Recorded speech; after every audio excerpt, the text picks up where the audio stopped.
Анемес урматтуу конокторду келгиз ачып атабыз. Жаңы жолдорду жалаң гана Европага эмес, ошондой эле Азияга өнүгүп атат. Азияда ушул биздин ушундай өзгөчө болгон мөмөлөрүбүздү чоң рыноктор буюрса күтүп атат деп айтсам, ошондуктан мен абдан кубанычтамын ушундай жаңы ассоциация түзүлүп атканына.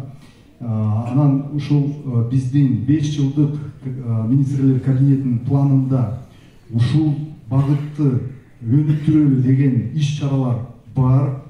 Демек, биз азыр туура багытта баратабыз, чогуу баратабыз. Ушул жеке сектор, бизнес жана мамлекеттик органдар биз чогуу ушул стратегиялык багытта алып брендти түшүрбөшүбүз керек.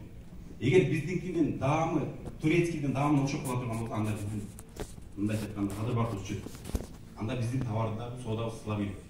Ошон үчүн ошол брендти даамды жоготпойбуз деп аракет кылып атабыз. Өзүбүздүн клубникабызды деле өндүрө берсек болот, местный клубникабыз. Бирок жылдан жылга качествосы начарлап атат.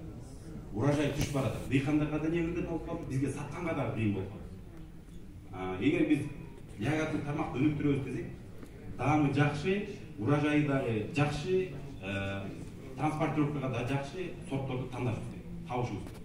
Азыр ошонун үстүнөн иштеп атабыз. Кудай буйруса, кийинки жылдардан биз өзүбүздүн жакшы сортторубузду табабыз деген ойдобуз. Же болбосо өзүбүздүн местный клубниканы, ушул науканы канча экен? Биз бир чекесинде элебиз да.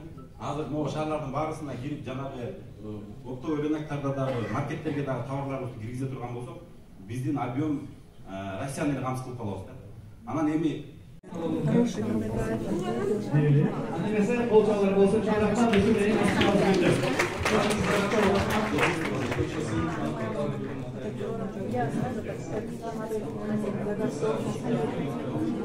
Это наша манилка.